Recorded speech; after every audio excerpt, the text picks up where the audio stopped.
আমার একটা জিনিস বুঝে আসে না, জামাত ইসলাম সেই সংগঠন করলেই কি মুখ দিয়ে যা আসবে তাই বলতে হবে?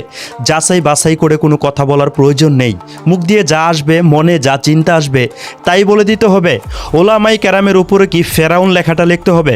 আসলে বট বাহিনী মানেই হলো মাথামোটা। তাদের মাথার মধ্যে মস্তিষ্ক নাই। তাদের মাথার মস্তিষ্ক আমার কাছে মনে হয় হাঁটুর মধ্যে আছে। আর তা না হলে এমন আন্তাজি কথা তারা কিভাবে বলে? এমনকি ওলামাই কেরামের মাথার উপরে কিভাবে ফেরাউন লেখাটা লিখে? যদি সে যাচাই বাছাই করে প্রমাণ সহকারে কথাটা বলতে পারতো, তাহলে না হয় এই কথাটার মধ্যে যুক্তি থাকতো। তার এই কথার মধ্যে কোনো প্রকার যুক্তি নেই। আপনারা আমার স্ক্রিনে দেওয়া ভিডিওটার দিকে একটু ভালোভাবে লক্ষ্য করে দেখুন। মুফতি ফয়জুল করিম হুজুর শায়েখে চরমনাই তার মাথার উপরে ফেরাউন লেখাটা লিখে দিয়েছে। কিভাবে সে থাম্বনেলটাকে বানিয়েছে একবার লক্ষ্য করে দেখুন। মানে ভিডিওর উপরে যে পিকচারটাকে রেখেছে, পিকচারটাকে দেখুন কিভাবে সাজিয়েছে। এটা কি কোনো সুস্থ মানুষের কাজ হতে পারে? অবশ্যই বট বাহিনী জামাত ইসলাম সেই সংগঠনের মাথা মোটা সাপোর্টার হলে এমনটা করতে পারে। আমি সবাইকে কিন্তু বলছি না, যারা মাথা মোটা আমি তাদেরকেই বলছি। তবে আফসোস আর চিন্তা করার কোনো কিছু নেই। জামাতে ইসলাম সেই সংগঠনের বেশিরভাগ কর্মী মাথা মোটা।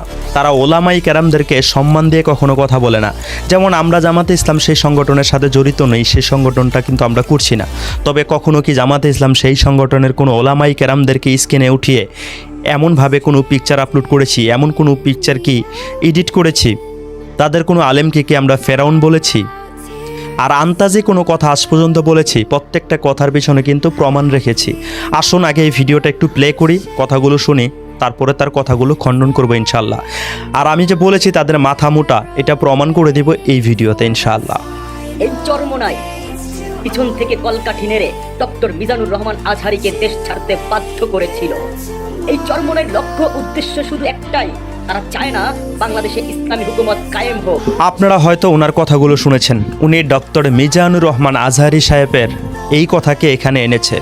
এই চরমোনাই নাকি কলকাঠি নেড়ে ডক্টর মিজানুর রহমান আজহারীকে বাংলাদেশ থেকে অন্য দেশে পাঠিয়ে দিয়েছে, বাংলাদেশ থেকে চলে যেতে বাধ্য করেছে। একবার চিন্তা ভাবনা করে দেখুন, এখানে কি সে কোনো প্রমাণ দেখাতে পেরেছে? এটার কি কোনো লজিক আছে? কতটা মাথা মোটা হলে এমন কথা বলতে পারে? আর এই জামাত শিবিরের এই বট বাহিনীর কথা শুনে দেখুন, গাধা ফুটবল খেলতেছে কতটা আনন্দ সহকারে। ফুটবলের মধ্যে লেখা আছে বট বাহিনী মুনাফিক, হাসতেছে। আর গাধা কিভাবে ফুটবল খেলতেছে একবার লক্ষ্য করে দেখুন। বট বাহিনীর কথা শুনে গাধাও ফুটবলের মধ্যে বট বাহিনী মুনাফিক লেখে সেই ফুটবল দিয়ে খেলাধুলা করছে। তারা চায় তাদের বাপ ঠাকুরের ব্যবসা টিকিয়ে রাখতে, যে কারণে যখন যেই দল ক্ষমতায় তখন তারা সেই দলের হয়ে যায়। শুনতে পারছেন হয়তো এই মানুষটির কথাগুলো, আন্তাজে কথা। মানে জামাত ইসলাম সেই সংগঠনের একজন কর্মী। আমরা সাধারণত সবাই তাদেরকে বট বাহিনী বলে থাকি, অনেকে তাদেরকে মাথা মুটাও বলে থাকে। আপনারা হয়তো অনেক ক্ষেত্রেই শুনেছেন তারা আন্তাজি কথা বলে, মিথ্যাচার বেশি করে। এখানে যে কথাগুলো সে বলেছে, এই কথাগুলোর কোনো যুক্তি আছে? তারা বাপদাদার ব্যবসাকে ধরে রাখতে চাচ্ছে। আচ্ছা, জামাত ইসলাম তো বাপদাদার ব্যবসা ধরে রাখেনি আপনাদের কথা অনুযায়ী। তো জামাত ইসলাম সেই সংগঠনের কোনো বুদ্ধিমান মানুষ, কোনো শিক্ষিত মানুষ, ধর্মপ্রিয় মানুষ যদি আমার এই ভিডিওটা দেখে থাকেন, আমার এই একটা প্রশ্নের জবাব আপনারা দিয়ে যাবেন।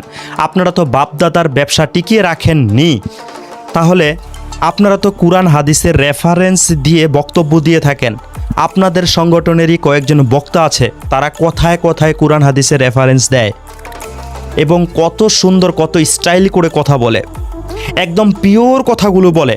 এখন কথা হচ্ছে, আপনাদের সেই সংগঠনের পক্ষ থেকে আজ পর্যন্ত একটা মানুষ পরিবর্তন হয়েছে? বকা বাদ্য দেওয়া বাদ দিয়েছে। আগে টুপি ছিল না, এখন টুপি মাথায় দিচ্ছে। আগে দাড়ি ছিল না, এখন চোয়ালে দাড়ি রেখেছে। আগে পর্দা করেছিল না, এখন পর্দা করতে শুরু করেছে। জামাত ইসলাম সেই সংগঠনের মধ্যে গিয়ে একটা হলেও আপনারা প্রমাণ দিয়ে যাবেন? পারবেন না সেই প্রমাণ দিতে। আপনারা যতই কোরআন হাদিসের রেফারেন্স দেন না কেন, আপনাদের সেই কোরআন হাদিসের রেফারেন্সগুলো শুধুই দলীয় স্বার্থে, ইসলামের স্বার্থে নয়। আপনারা ভুল ভাল ব্যাখ্যা দেন। আমি কিন্তু ইতিপূর্বে অনেকগুলো ভিডিওতে দেখিয়েছি আপনারা যে ভুল ভাল ব্যাখ্যা দেন। আপনারা তো বাপদাদার ব্যবসা ধরে রাখেননি, তাহলে আপনারা তো পিওর ইসলামটাকেই মানুষের সামনে তুলে ধরেন। তাহলে আপনাদের পিওর ইসলামের কথা শুনে, পিওর ইসলামের বাণী শুনে কেন মানুষগুলো পরিবর্তন হচ্ছে না? কেন উল্টাপাল্টা কথা বলছে আপনার মতো ভোটবাহিনীর মতো? কেন মিথ্যাচার করছে? কেন ওলামাই কেরামদেরকে স্ক্রিনে উঠিয়ে হক্কানে ওলামাই কেরামের মাথার উপরে ফেরাউন লিখছে?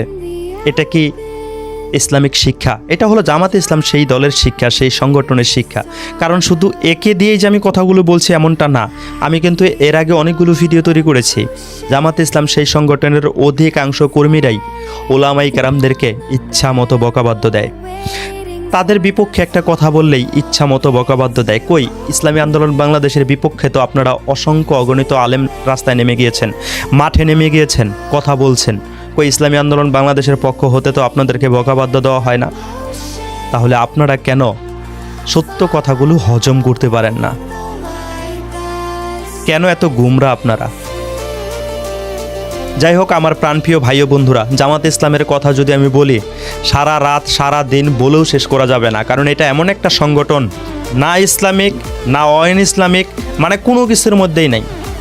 আপনারা হয়তো অনেকেই জানেন, তারা আল্লাহকেও খুশি করতে চায়, সে মন্দিরে গিয়ে পূজাও করে, গীতাও পাঠ করে, সব কিছুই তাদের মধ্যে আছে।